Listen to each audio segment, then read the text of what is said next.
السلام علیکم۔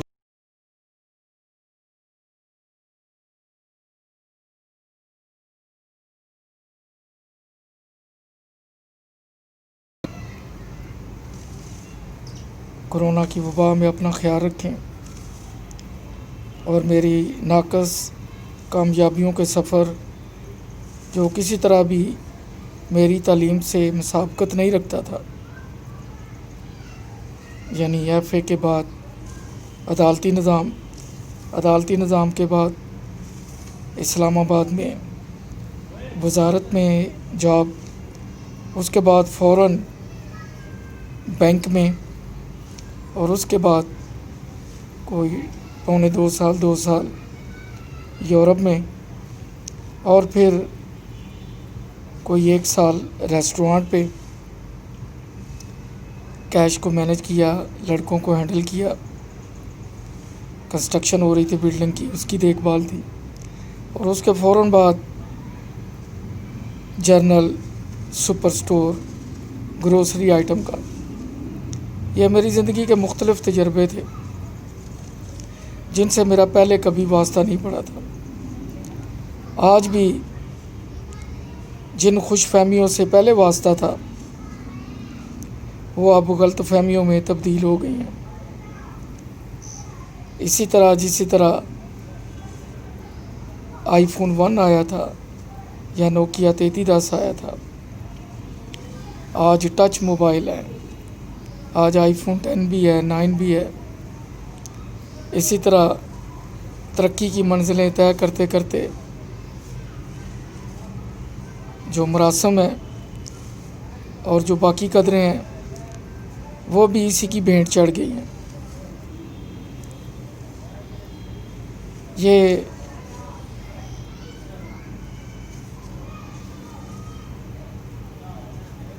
کھیل برسوں سے ایسے ہی چل رہا ہے اور چلتا رہے گا۔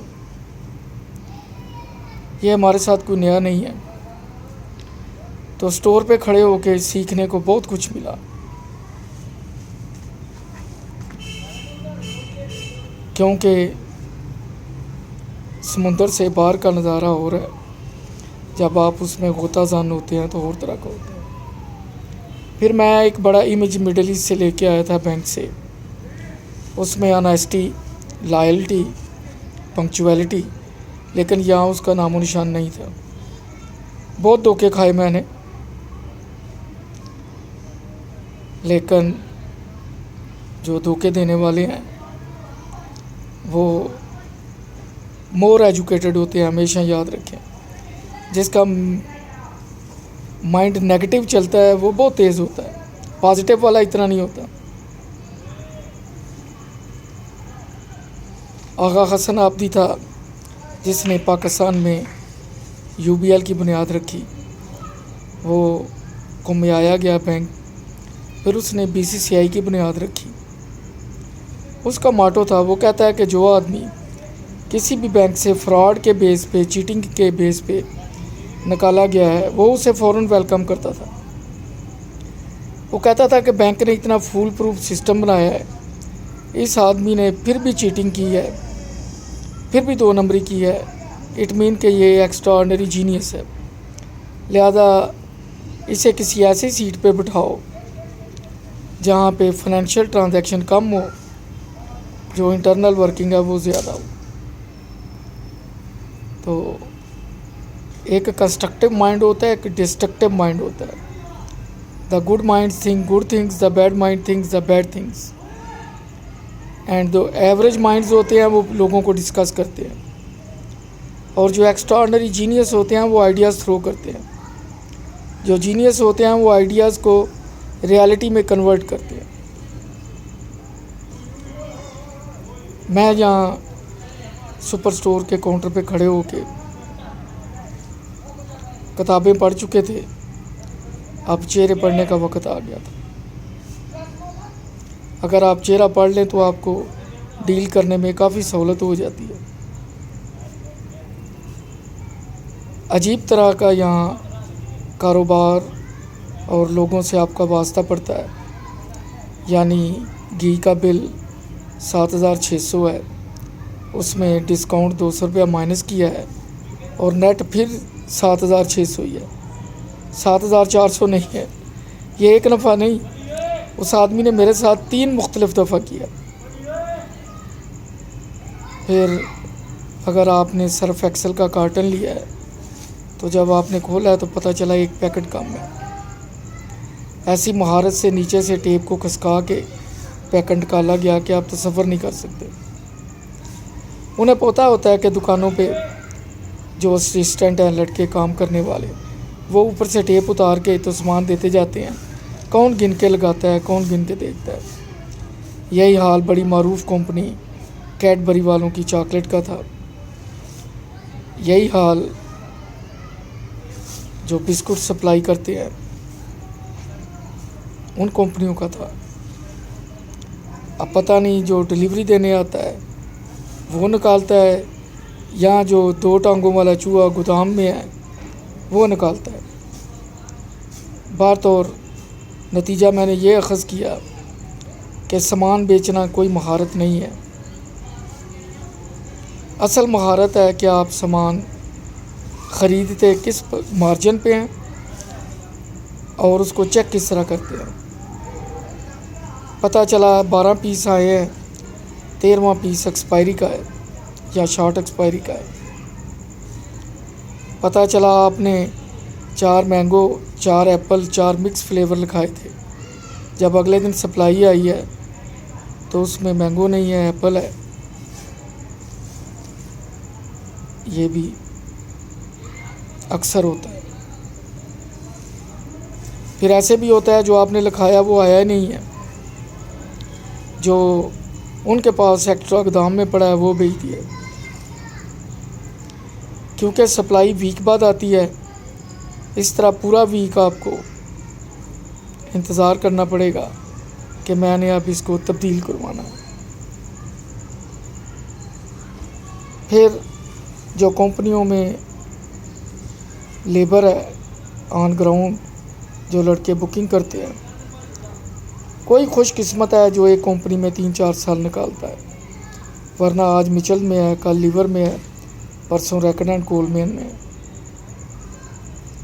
ریکن اینڈ کولمین سے یاد آیا کہ قیمتیں بڑھانے میں 2 کمپنیاں سب سے آگے ہیں، ایک ریکن اینڈ کول بیکنیز جن کی چیری بلاسم ہے، ڈیٹول ہے، ایک روز اینڈ پیٹل والے۔ پھر ایک اور بڑی مزیدار انفارمیشن آپ کو دوں کہ جو پرنٹڈ پرائس ہوتی ہے اس پہ سٹکر لگائے ہوتے ہیں۔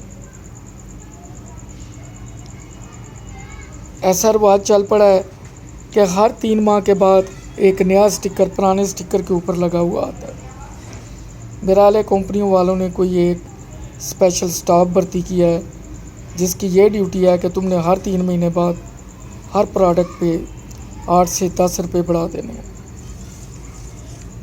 یہ آن گوئنگ پروسیس ہے اور یہ بیماری کرونک ہو گئی ہے۔ دکاندار مجبور ہے کہ اس نے پروڈکٹ رکھنی ہے، اگر وہ پروڈکٹ رکھے گا نہیں تو بیچے گا کیا؟ سب سے زیادہ ڈاؤنس وہ کمپنیاں کرتی ہیں جن کی رننگ آئٹم ہے، جیسے دودھ ہے، چائے ہے، ڈٹرجنٹ ہے، سوپس ہے۔ آپ یقین کریں گے کہ اگر آپ 1 پاؤ کا دودھ کا ڈبہ بیچتے ہیں تو دکاندار کو 75 پیسہ 80 پیسہ ایک ڈبے پہ ملتا ہے۔ پھر وہ جب ڈبے کو شاپنگ بیگ میں ڈال کے دیتا ہے جو 300 روپے کلو ہیں تو اس کو وہ 50 پیسے بچتے ہیں۔ بڑی ہارڈ جاب ہے۔ اس طرح دالیں وغیرہ ہیں، کوئی بھی دال ریٹ لسٹ کے مطابق تھوک مارکیٹ سے نہیں ملتی، اور جب گورنمنٹ والے مجسٹریٹ صاحبان معزز جرمانے کرنے آتے ہیں تو وہ ریٹ لسٹ کو فالو کرتے ہیں، نہ اس پہ انڈے کا ریٹ جینون ہوتا ہے اور کسی دال چاول کسی کا ریٹ جینون نہیں ہوتا، حتیٰ کہ زیرے کا، کالی مرچ کا، سرخ مرچ کا، لیکن جرمانے ریٹ لسٹ کے مطابق کیے جاتے ہیں۔ ریٹ لسٹ علیحدہ بہت بڑا مافیا ہے۔ 10 روپے کی ریٹ لسٹ ہے، ہر فروٹ ریڑھی والے نے، سبزی والے نے کریانے والے نے وہ 10 روپے کی ریٹ لسٹ خریدنی ہے. آپ اندازہ کریں سیالکوٹ میں کتنی دکانیں، کتنی ریڑیاں، برالے کروڑوں روپے روزانہ اکٹھے ہوتے ہیں. اور جو بائر ہے، جو کسٹمر ہے، اس کو کوئی فائدہ نہیں ہے اس کا. یہ سارا ٹوپی ڈرامہ ہے. کریانے میں ویسے ہی بچت بہت کم ہے. ان چیزوں کو کنٹرول کرنا چاہیے جہاں اسکولوں کی فیسیں ہیں. جوتا لینے جائیں 2000 کا ہے، بعد میں آپ کو 1500 کا مل جائے گا، بھلے اس کی قیمت 500 ہے. کپڑا لینے جائیں 3000 کا سوٹ ہے، بھلے اس کی کاسٹ 1000 ہے. وہاں سب سے زیادہ کسٹمر کو لوٹا جاتا ہے. وہاں کوئی نہیں پوچھتا، وہاں کوئی جرمانے نہیں کرتا.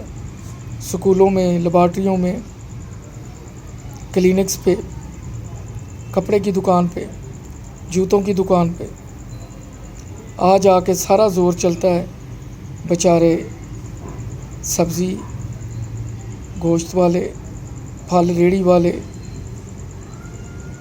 مرغیوں والے، یہ نہیں دیکھا جاتا کہ ان کے ملازم ہیں، ان کی تنخواہیں ہیں، بجلی کا بل ہے، اور پھر دکان کے کرائے ہیں.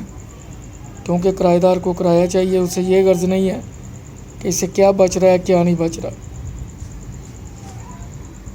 وہ کچھ بھی نہ کر کے کرایہ لینا اپنا حق سمجھتا ہے. اور دکاندار سارا دن صبح سے شام تک کھڑا ہوتا ہے، اس کے پاؤں سوج جاتے ہیں. فقیر بھی اس کے ذمے، ڈاکو بھی اس کے ذمے، ٹیکس والے اس کے ذمے، مارکیٹ کمیٹی اس کے ذمے، نوسر باز اس کے ذمے، جعلی نوٹ اس کے ذمے، جو سامان چرائے وہ بھی اس کے ذمے، اور جو ادھار لے کے بھول جائے وہ بھی اس کے ذمے. لیکن ہر کمپنی والے کو سامان سپلائی پہ کیش چاہیے اور کرایہ دار کو اپنا کرایہ چاہیے. اسے کوئی غرض نہیں ہے کہ دکاندار کے ساتھ کیا ہو رہا ہے.